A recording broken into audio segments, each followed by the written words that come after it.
X, une lettre récemment placée sous le feu des projecteurs depuis que le fantasque propriétaire de Twitter, Elon Musk, a décidé de rebaptiser le célèbre réseau social à l'oiseau bleu.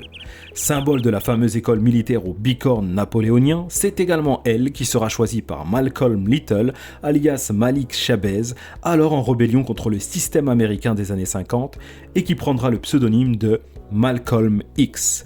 Et avant d'être le titre d'une série mythique des années 90, les X-Files sont avant tout les dossiers non résolus du FBI. Cette lettre se passe donc de commentaires et se suffit souvent à elle-même, pouvant résumer à elle seule toute une situation, tout un contexte.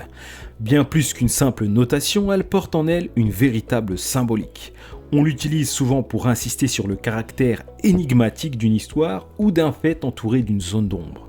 On parlera tour à tour d'accouchement ou de personnes nées sous X, d'une constante algébrique X, de monsieur ou madame X, et on portera plainte contre X pour X ou Y raison.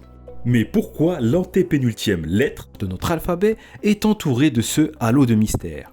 Pour y répondre, petite remontée dans le temps, direction les années 780.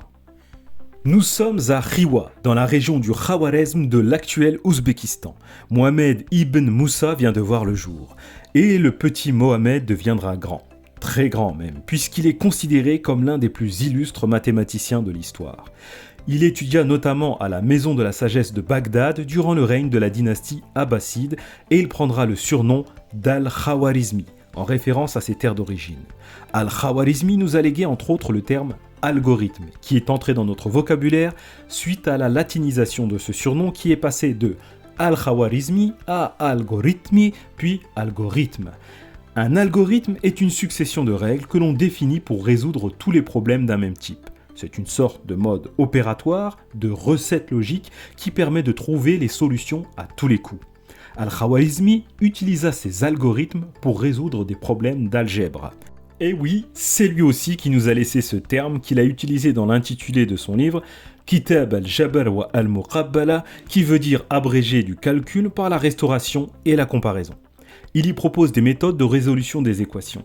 Une équation est une égalité mathématique dans laquelle figure une inconnue.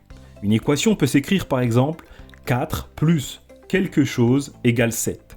Résoudre cette équation revient à trouver la valeur de ce quelque chose. Eh bien, figurez-vous que quelque chose en arabe se dit shay.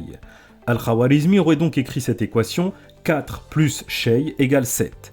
Mais une fois arrivé en Occident, le terme shay a été transcrit par shay écrit comme ceci. Vous aurez peut-être remarqué que le X, en plus de revêtir aujourd'hui toute une symbolique, peut se prononcer de plusieurs manières différentes. Muet dans chevaux, par exemple, il peut se prononcer gz dans exemple, justement, il peut donner x dans oxygène, ou alors s dans 60. En basque ou en catalan, par exemple, le X se prononce ch. Pour les amateurs de football, vous connaissez certainement le barcelonais Xavi ou l'ancienne gloire des Bleus 98, Vicente Lizarazu.